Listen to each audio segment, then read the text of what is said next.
Hello, public opinion aficionados, and welcome to Rasmussen Reports.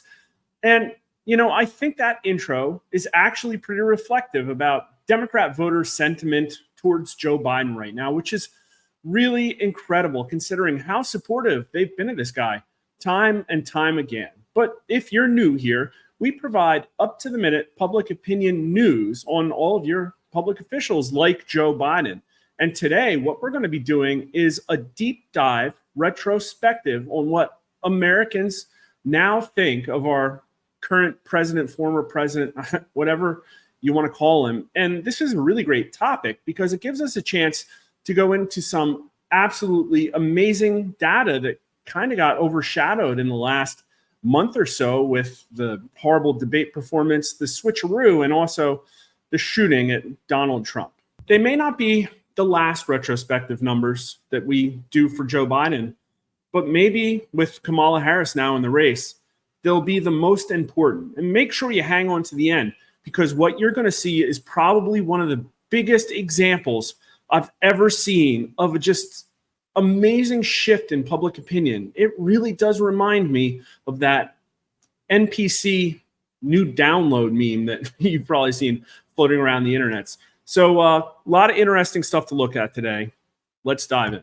Now, we have to turn back the clock a little bit. This is back in May when the debate was just a gleam in Joe Biden's eye. How likely is it that the Democrats will replace Joe Biden with another candidate as their presidential nominee before the election in November? And very few people thought it was likely. 44% at least somewhat likely. Only 19% very likely. And among Democrats, it was only 38% who said likely, only 20% very likely. A combined 57% of Democrats said it wasn't likely. And in the same set, would you approve or disapprove of Democrats finding another candidate to replace Joe Biden before the election in November? 49%, almost a majority of Americans at least somewhat approved, only 24% strongly, and 37% disapproved, 23% strongly, because there was kind of a high not sure signal. Now, that not sure was coming mostly from Republicans. Democrats were more sure. And here the number for Democrats was a majority, 54%, said they at least somewhat approve of replacing Joe Biden. And this is an important finding because we asked this question quite a few times, and the number had pretty much always been below 50%, mid to low 40s most of the time. And here, a lower number disapproved than before, 38%. But 26% still strongly disapproved. And I guess you could look at this and say, well, most Democrats did at least kind of somewhat want Joe Biden out of the race. But I hesitate to say it was a really strong signal. Now, this is the week of the debate, June 23rd to 24th. Do you agree or disagree with this statement? Joe Biden is a great president, and great presidents get reelected. And again, Joe Biden had kind of like 42, 43% approval rating, mid-70s among Democrats. He was riding a little bit higher than normal because of the Donald Trump conviction. And here, only 39% of U.S. likely voters agree that Joe Biden was a great president, and great presidents get reelected. But 59% of all likely voters disagreed. 48% strongly disagreed. And that's crazy because Donald Trump's just barely taking home slightly more than 48%, 49%, 50% in his latest matchups. So people do not agree with Joe Biden being a great president. But guess who does? Democrats. 68% of Democrats, at least somewhat agree with that statement. 36% strongly agreed, and only 31% disagreed, only 18% strongly. Now, while we're here, we can look at the other party numbers, but this is mostly a poll. This is mostly a video about Democrats. 15% of Republicans somewhat agreed, only 6% strongly. But look at those independents. 32% agreed, only 12% strongly. 49%, a majority strongly disagreed, and 63% at least somewhat disagreed. Really strong signal there. But the takeaway is Democrats, really did like Joe Biden. And even after his horrible debate, his Democrat approval rating got almost up to 80% because of the circling the wagon effect. But here we are, a little bit more than a week after the debate. And after that horrible showing, we still asked our favorite old Joe Biden question. How confident are you that Joe Biden is physically and mentally up to the job of being president of the United States? And a pretty small number, 44%, were at least somewhat confident, but 26% were still very confident, 55% not confident, 44% not at all confident. But again, with the Democrats, 47% of Democrats were still very confident, and 74% were at least somewhat confident. That's a really stunning finding, considering all the gas that came out of Joe Biden that night. Only 11% of Democrats were not at all confident that he was physically and mentally up to the job of being president. Now, I will add that this question talks about him being president, not necessarily running for president again. Look at independents. I mean, those are still really horrible numbers. 56% of independents not at all confident, 65% not confident. I thought these were interesting to throw in here, a little off topic, but is Joe Biden really doing the job of president, or are others making decisions for him behind the scenes? And I think this is a pretty good example of the kind of question that Rasmussen reports will continuously have the courage to ask, and most other pollsters not. And a majority of American likely voters said others are making decisions for Joe Biden behind the scenes. Only 38% say he's really doing the job of president. More Democrats than other people. 67% of Democrats said he's really doing the job. Only 15% of Republicans, 29% of independents agreed. I mean, that's stunning. 78% of Republicans think Joe Biden's a puppet, 58% of independents. But asked of the people who thought that others were making decisions for Joe Biden, this is a first-time question we hadn't asked before. I think it's a really great one.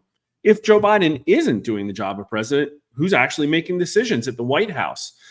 9% of people who said others were making decisions for Biden said it was Jill Biden, but 39% said senior political advisors, 10% said cabinet officials, 32% said somebody else. I'm not sure who they thought it was, maybe Hunter or other people in his family. 10% weren't sure. Among Democrats, those who said that Joe Biden was a puppet, most of them thought it was senior political advisors making the call. Republicans and independents pretty much agreed with that. So I guess the real takeaway here is that Jill Biden is off the hook. Now, here we are just a few days later, and do you agree or disagree with this statement? Democrats are not going to win in November with Joe Biden as the presidential candidate. And again, what we're looking at here is the Democrat numbers, but among all U.S. likely voters, 54% at least somewhat agreed, 38% strongly, and only 34% disagreed, 19% strongly. But look at the Democrats, 34%, at least someone agreed with that, but a really large 55% disagreed. They kind of thought they were still going to win with Joe Biden. 32% strongly disagreed, which is more than the 22% who strongly agreed. So you can look at those numbers and say that there was just not a burning desire to see Joe Biden step aside. Now, of course, Republicans overwhelmingly agreed with that statement. This is, 77% of Republicans agreed, 59% strongly, and a majority of independents, 53%, but still a lesser signal than some of the other questions. But here's what you're here for. Conducted just last week, President Joe Biden recently announced he would end his re-election campaign. Do you approve or disapprove of Biden's decision to end his campaign? And before we get into the numbers, keep in mind that time and time again, like roughly less than a majority of Democrats wanted Joe Biden to be replaced. And for the first time, a majority did just in May, but it was a weak majority. Here, 76% of U.S. likely voters, keep in mind how divisive things are in this country. This is an absolute massive majority. 76%, at least some would approve of Joe Biden ending his re-election campaign. 53% strongly approve, and only 10% strongly disapprove. And here we go with the Democrat numbers. 84% of them, at least somewhat approve of Joe Biden ending his bid 54% strongly approve. Let's go back to that other question. Where is it? Would you approve or disapprove of Democrats finding another candidate to replace Joe Biden?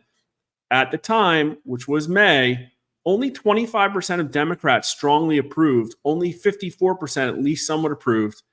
And again, here we are with a stunning 84% finding. Only 4% of Democrats somewhat disapprove, only 7% strongly, for a combined total 11% of Democrats who disapprove. And believe it or not, it's a bipartisan signal. Everybody wants to see Joe Biden out of the race, although Republicans a little bit less than Democrats, but it's still, what's that? 74% of Republicans at least somewhat approve, 58% strongly, only 23% of Republicans disapprove, 12% strongly.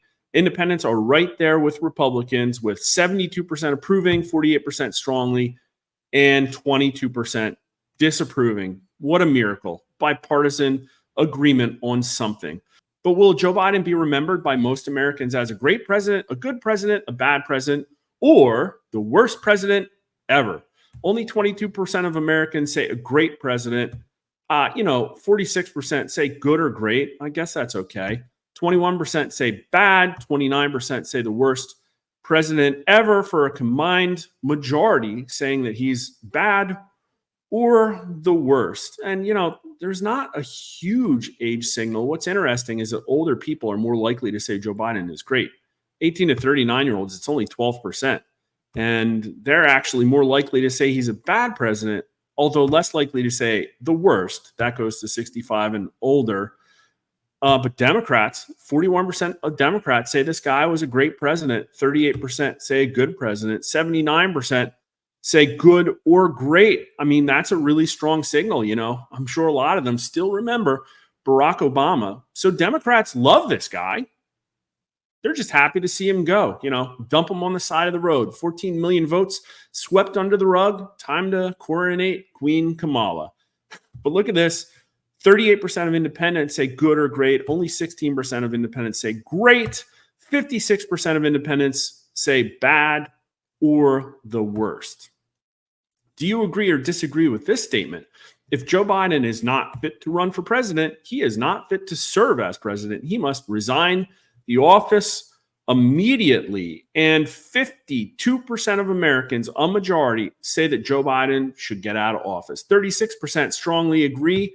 44% disagree. Only 31% strongly. 30% of Democrats agree with that. 17% strongly. 51% of Democrats strongly disagree, only slightly more than a majority. Republicans overwhelmingly agree. What's that? 73% of them, 56% strongly, and 56% of independents also agree. Only 25% of independents strongly disagree. So this is, a pretty strong signal that people want to see Joe Biden out of office. I wonder if these numbers will increase or decrease as the remainder of his term plays out. Now, this is from a previous set. I just moved it to the bottom as a bonus. We didn't get a chance to cover it, but I thought it was a great question. Do you agree or disagree with this statement? Donald Trump is a threat to American democracy. Never mind Joe Biden's miraculously disappearing 14 million Democrat primary votes. 45% of Americans at least somewhat agree with that statement, 35% strongly, but a majority, 50% disagree, 42% strongly. 74% of Democrats agree, 62% strongly, although, 22% of Democrats do disagree. 17% of Republicans agree, but 81% of Republicans disagree, 73% strongly. And independents are more likely to say disagree, 49% to only 43%. Now, we're going to share one more thing here quick. This is today's most recent Joe Biden job approval snapshot. Now, maybe this isn't as important as it used to be, but it is important to note that now Joe Biden has one of the higher approval ratings he's had in a really long time, 46%, and it is just barely rounding down to 46%. He's now only underwater 6 points, which is really some of the best numbers he's had in a super long time. But what's fascinating is it's being driven partly by Democrats. They're back up to 79%, which is among one of the higher readings he had. I think the highest recently was 80% after the conviction. But now Republican approval of Joe Biden is up to 21%, which is really high for Republicans and independents. This is really kind of in the middle of their strike zone. So I think this shows you kind of the limitations of job approval as a metric of how bad a president is, because at some point when a president becomes increasingly disliked or toothless or lame duck or whatever you want to call it, there's kind of a floor on his approval. At some point, the opposing party begins to approve more. Now, there is some other interesting stuff here. Right track is now up to 36%, which is high. It's been in a long while. Just a week ago, it was 29%. Why is right track soaring? Well, it isn't because of independents. This is a lower right track than they've had in a long time. It's actually because of Democrats. Look at how close Republicans and independents are, 22%, 25%. Again and again, independents pull closer and closer to Republicans as conservatives flee the Republican Party and open-minded independents flee Democrats. But Democrats are just super happy in the direction of the country right now. This 61% number was just not that long ago, 46%. So they're really happy again to see Biden in the rearview mirror. And right now it looks like a Kamala Harris sugar high or honeymoon or bounce or whatever you want to call it. So what do you think? Is there really anything else we even need to ask about Biden? Is he just going to duck it out for the next couple of months, letting Kamala Harris inherit his staff, his money, his machine? Will he still be our commander-in-chief? Will we even find out if he is or not? Will he still be the head of our strategic military chain of command? Will we even find out if he is or not? Pretty strange times. But anyways, moving on, for people who are open-minded, I would say take a look at Polymarkets. Now, this isn't polling, but it's similar. This is Polymarkets' betting prediction, which shows the likelihood right now of Donald Trump winning the presidency at 61%, Kamala Harris 37%. But what's fascinating to me is the trend. And here we have it. Now, I will say what's incredible is Joe Biden's just absolute stunning collapse and the rapidity with which Kamala Harris's numbers just replaced or really supplanted Joe Biden's numbers. Here, barely over a month ago, Joe Biden was getting 34%. He's down to 0. Kamala Harris was getting 1% over a month ago. Now she's, surpassed Biden. But the news here is that it looks like she's headed back down. It looks like the bounce is over. Here just 2 days ago, Donald Trump was beating her 59 to 40%. So that's Kamala Harris underwater 19 points. But it's now, 24 points. So she's really starting to fade here. Now, I think what we're seeing is these numbers are going to lead the polling. Now, we released 3 days of data last week, and we had Donald Trump winning by a pretty stunning 7% margin. But of course, that was before this Queen Kamala coronation and the Obama endorsement. So we would expect the numbers to narrow somewhat. And looking at the overnight results, of which, again, I have 5 of them. We'll get our 6th night tonight. It really does look like the race tightened. We had a couple of overnight responses that actually showed Kamala Harris winning. If I dropped the numbers today, they'd probably wait out at Trump +3, Trump +4. And, based on Polymarkets, maybe Trump will be back up to a comfortable lead. But even so, after all this media, Trump coming out of this with a +3, +4 lead in the national popular vote really means that he's blowing Kamala Harris out of the water in pretty much 5 out of the 6 swing states. And I think if you stop doing what the media was doing and cherry picking the few polls that had Kamala Harris up, you'll see that other pollsters support our hypothesis that Donald Trump is winning right now pretty comfortably. And that is a massive, colossal turnaround for him in just 4 short years. Tomorrow is also question day. So if you have any ideas you'd like to see us ask, make sure you drop them in the YouTube comments. While you're there, please subscribe if you haven't already. Or, if Rumble's your thing, follow us there as well. And like the video while you're at it. Please follow us at Twitter at Rasmussen_poll. I'm there as well at Mark_R_Mitchell. Thanks to everybody who's followed me so far. and thanks for watching.